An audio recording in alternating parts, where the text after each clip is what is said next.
Hello folks, and welcome to another unnecessarily sexy episode of the Audiophile Man. And what do we have for you this time around? A digital audio player. That's what we've got for you. Sitting within the company's 200 range of digital audio players, or DAP as I'm going to call them from now on. So you've seen probably somewhere around the DX220, the DX240. Well, this is the DX260, what's known as mid-range DAP. Mid-range to the dedicated digital audio player fanatic, at least. For everyone else, it's a high-end unit priced at £849. Now, I'm calling this company iBASSO, as in the fish. And I'm saying that under advisement from the UK distributor. Now, I've heard both iBASSO and iBASSO, as in the drum, but I'm swimming with the fish on this one. I also hope the performance of this one is off the scale. Ha!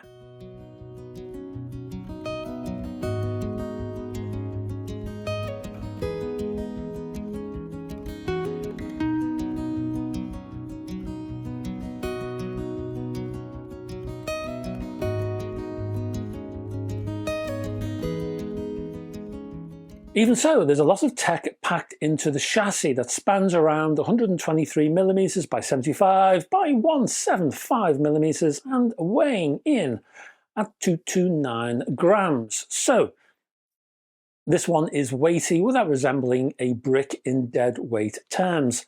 The chassis feels solid. It feels well built. It feels like the price point, which is at least encouraging. In terms of fit, well, I have large hands and the chassis feels comfortable in my mitts at least, but if you've got small hands, the DX260 might feel a little bit cumbersome, perhaps with those sharp corners especially, and if you have small hands it may feel a little bit unwieldy, especially when compared to more portrait designs like the ASTEL&KERN Kann Alpha. Now, I do have an issue about the boot up of this device out of the box when new. I have been told that there is a certain fashion for new digital audio players to boot up directly to the Android OS screen. Now, in my opinion, this is a wrong move. This device, this iBASSO, is a specialized device. It's a music player. That's why people buy it. It's not a phone. It's not a laptop. They are more general user devices, I would say. I expect to see my DAPs boot directly into a music playing screen, therefore. The DX260 does not, but it can do. You're just not told about it, and that's the main issue I have. The DX260's music playing app is called Mango. You can play Mango within the Android OS screen, and it works fine. But the better environment for you as a user is if you boot the 260 directly into Mango from the off, from cold. Mango really looks the part then, I think, and performs a lot better in this configuration. To get to that point though, you need to long press that little wheel on the right side of the chassis of the 260, and that prompts a menu at the top of the screen. On the left hand side you will see to Mango. Press on that and you are in. Problem is, there's no quick start leaflet in the box telling you about this. There is a brief mention on the online user guide in, well, all the way down page 26, I think it is, and there's more information, more substantial information, all the way down on page 63. But who's going to search an online user guide to that extent when they buy a new device? You're not going to want to do that. You just want to get stuck in and get on with it, don't you? Well, that's not happening with the iBASSO DX260. So I would suggest that the company and their distributors need to add a quick start note on this point for new customers in the box. Okay, mini rant, major, I don't know. It was a rant anyway. Rant is over. Let's get to the tech and the tools. Now, this DAP is run on a Snapdragon 660 CPU. Now, iBASSO doesn't tell you, but I think the actual chip runs at 2.2 gigahertz as a speed rating. Correct me if I'm wrong, please. You also get 4 gigabytes of RAM and 64 gigabytes of ROM, and that drives the Android 11, because that's what we're using here, folks, Android 11 OS, plus that built-in Mango music player. Now, you weren't told this, but I did ask iBASSO about the internal storage. Now, according to iBASSO, part of the ROM, that's 64 gigs, is devoted to the OS, but most of it is spare, and there you can store your music internally. In addition to that, you can store your music kind of externally via a micro SD card slot, and that'll take up to 2 terabytes capacity. Now, apparently Mango, the lovely app, helps the audio to avoid Android's desperate need to resample the audio itself, providing a more direct and purer line from the audio to your ear. Now, there isn't a great deal of info about this issue and how it's solved in and around the documentation that I could see. So I put the question to iBASSO and I asked them what's going on and how are you addressing it and why and all that jazz. And they said, and I quote, "When using the native Android OS, the sound quality may be compromised as all signals are resampled to 16-bit 48 kilohertz. Our player ensures that this doesn't happen. Our players offer high sample rate output for an exceptional audio experience." So there you are, from the horse's mouth. Now, the headline feature of this DAP is the octa-core DAC. That is, the DX260 packs in not 1, not 2, not 4, not 27, but 8 CX43198 DACs. This is the low-power design from Cirrus Logic. Now, whenever I see anyone list, talk, or review this particular device about the octa-core format, no one questions it. Why 8 cores, I wondered? Is that a good thing? Because more tech isn't always a good thing. Should 8 cores be better than 4 or 2 or even 1? No one talks about this. No one addresses this point. So once more, I talked to iBASSO and I said to them, what's going on with this 8-core malarkey? And they said, on the DX260, there are 4 DAC chipsets on the left channel and 4 DAC chipsets on the right channel. And I'm going to let you read the rest of their reply here while I give you some more information. It's all happening, folks. So this DAC generally supports files up to 24-bit 384 kilohertz or DSD128. To be honest, I would have expected DSD256 minimum in this day and age, and for this price, I have to say. But even so, 128 is okay. The iBASSO also supports Wi-Fi and Bluetooth, Bluetooth 5.0 exactly. And again, we have a bit of a sinkhole in terms of information because I wanted to know what Bluetooth codecs the DX260 supported. I wasn't really seeing any information anywhere on the internet. Again, no one was talking about this. No one was giving the information. So once more, I went back. It's becoming a regular thing, isn't it? I went back to iBASSO, knocked on their door, apologized for asking yet more questions, and I said to them, tell me about your Bluetooth codecs, please. And before they set the dogs on me, they said this, that apparently when the DX260 works as a Bluetooth transmitter, it supports aptX, aptX HD, LDAC, AAC, and SBC. But when the DX260 works as a Bluetooth DAC, it supports AAC and SBC only. Now, you control all of this via a sharp 5-inch capacitive IPS screen. Resolution is 1080 by 1920, and the panel offers good contrast, good resolution, and it was easy to see in varying lights. Battery life is around 14 hours. It takes you about 2.5 hours to charge to full capacity, and you do that through the USB-C port, which is fine. And while we're talking about ports, other ports include, well, I did mention the mini SD card slot, didn't I? There's also an SP-DIF port, and there are 2 outputs. You get a single-ended 3.5mm, plus a very welcome balanced port 4.4mm Pentacon. Both, as I say, are welcome. Being greedy, as I am, I would have liked to have seen a 6.35mm single-ended option. But okay, it's not a universal thing. Some people have it, others don't. But I would have liked to have seen it, and there's room on the chassis, so you could have had it. Now, down the right-hand side are 3 music transport buttons positioned in a diagonal configuration, handling previous rewind and play pause, and next fast forward. Again, I was a little bit disappointed as to what button did what. There was no visual indicators, and I kind of missed that. Also on the right is a wheel, a rotary wheel, and that could be pressed in as well to select commands. This is operated easily via the thumb.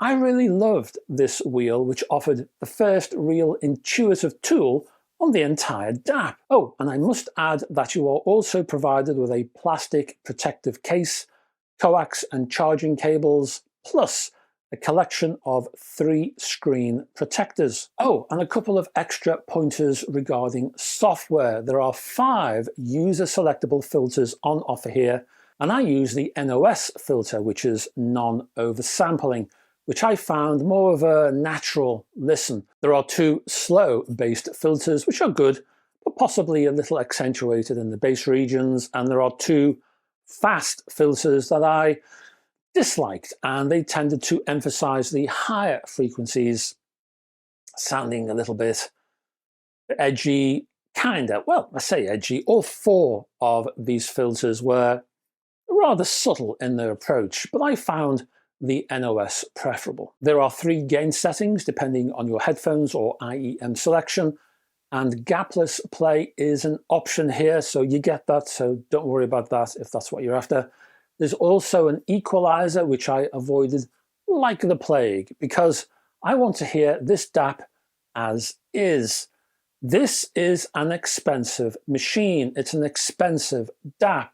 If it can't provide a top quality sound feedback in its default form, and I have to use software EQ to get that, then why am I spending £850 on this thing? So no, EQ was off for this test. And that's it, folks, in terms of the techie side and all that jazz.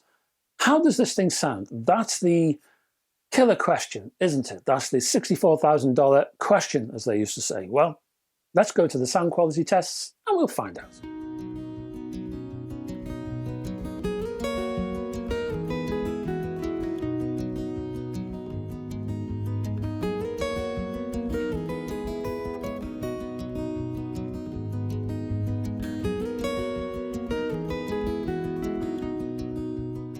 And welcome to the sound quality tests for the iBASSO DX260 digital audio player. Now, when I see reviews of DAPs out there in the wild, I often see sonic references derived from other recently released hardware. So, for example, if someone was reviewing the DX260, you'd normally see a reference to compare it with, which may have only been out a few months on its own, or maybe a year ago, which is still not a long time. Now, that's pretty useless if you're not the type of person who changes their DAP every year, or you don't collect shiny things off the back of a large bank balance. Most people, I would humbly suggest, buy a new DAP after several years have passed and when they've saved the cash, which is why I'll be using old and new hardware in the sound tests as reference. So, to begin with, I started with an old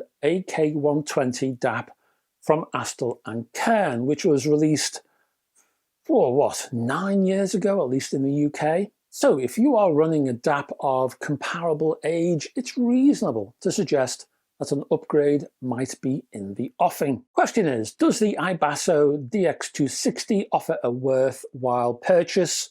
Is it worth splashing out on a device that you might expect to last another 9-10 years or so? In music terms, I played the Dove's Universal Want from the album of the same name at 24-bit 96K, and I hooked up my Sendy Ava headphones. In comparison to the AK120, The iBASSO DX260 offered a stronger, more threatening suite of lower frequencies. Deeper, more resonant bass emanated from the piano. Bass guitar provided a trim focus, making it agile and nippy, but with enough impact to impress. In upper frequency terms, it was easier to pick apart the reverb from the lead vocal, and that vocal was richer, more vibrant in its delivery, while the lead guitarist offered both drama and power.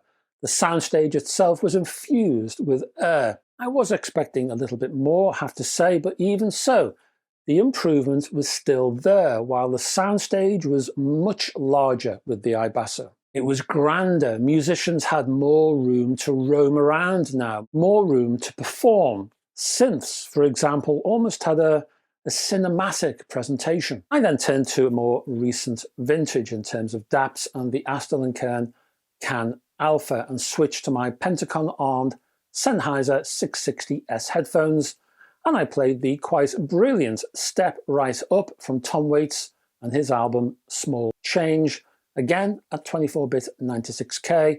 This is basically a jazz track with percussion, sax, upright bass, and that voice, of course. And on a quick tangent, as the man says himself in this song, the large print giveth, the small print taketh away. Remember that. In performance terms, there was a lowering of the noise floor on this one. The lead vocal offered a boost in clarity, while the same offered a precise delivery.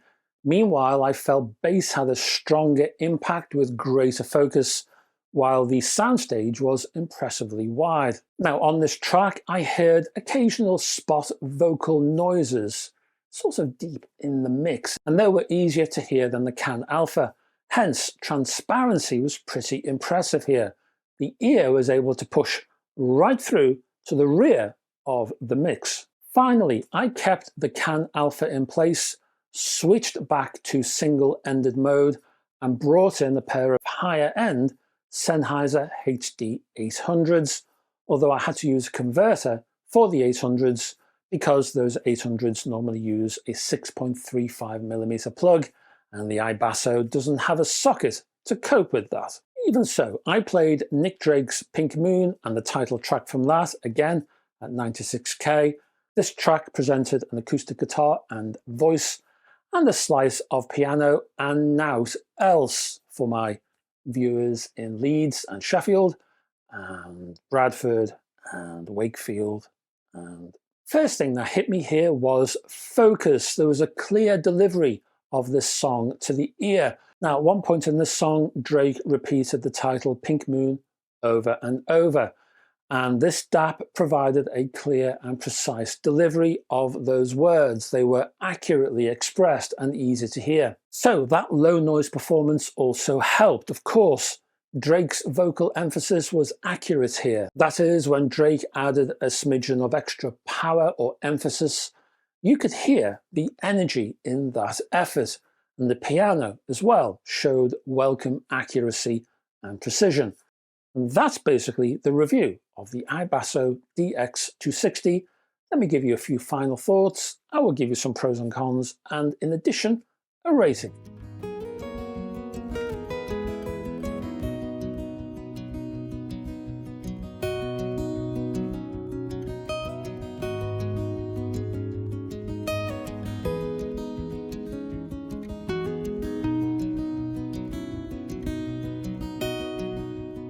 The iBASSO DX260 performs very well indeed. I am impressed with the sound quality and the overall sonic performance. Now, parts of the hardware design and the software implementation did irritate me, and I had to consider whether those irritations were strong enough to affect my overall thoughts and the final rating. I decided that the emotion I felt during this review mainly occurred at the beginning of the user experience, while I was getting to know this machine. Now, there's room for improvement here, but I really think it would be cruel of me to overly penalize the DX260 because of those initial grumpy irritations. After all, once you get to know this machine, over a day or so, then you will have many, many happy years of trouble-free use from this box, I'm sure. Ultimately then, the precision, the clarity and transparency from the mids and treble, that large soundstage, that meaty, rich impact of bass, all of that won me over and calmed my ire. Well made, solid and easy to use when you get to know it, the iBASSO provides a quality sonic performance that should provide a solid mobile music source for many years to come. Pros and cons. And in the good section, we have a rich bass. There was a good low end, and that performed well amongst the broad soundstage. I was also very happy with the clarity and, in conjunction with that, the transparency from the overall sound. The sound here was impressive, detail flooded towards the ear. I was also very happy with that thumb wheel. It was a very natural user experience, that thumb wheel. One of my favourite little tools on this particular DAP. In the bad section, well, the software interface does need a tweak, but a quick start guide would help in that respect, and I think it would solve that problem. Plus, there are hardware interface issues in terms of button labeling and that kind of thing, but once you get used to the actual DAP itself, and it'll take an hour or 3 to do so, again, that won't be so much of a problem. So that doesn't put me off giving this DAP an award, and I think I will. I'm going to give it an 8 and a groovy. Well done and congratulations to iBASSO. And that's it, folks. Thank you very much for staying to the end of this video. Before you go, can you click down yonder the like and subscribe buttons if you want to know more about the iBASSO? If you want to buy one, I will put a link down below and you can knock yourself out and get 1 or 7. Have a great time, and I'm sure you will have a great time with this particular DAP. Down below, further down, there are other links to my website, my Facebook group, you're welcome to join, and my Patreon page as well. Every week I have an exclusive hi-fi news, etc. video to Patreon supporters, and in there includes hi-fi news, of course, plus music, trivia, hints and tips, and other stuff. Check it out. I'll be back on Saturday with a music alerts video, and in that video it will tell you what physical material I've received in the post this week. I'm talking about vinyl, CDs, books and all that gear. Anyway, hope to have your company there, and if not, the following Sunday there'll be another hi-fi review. Hope to have your company for that one at least. Anyway, until then folks, bye bye for now.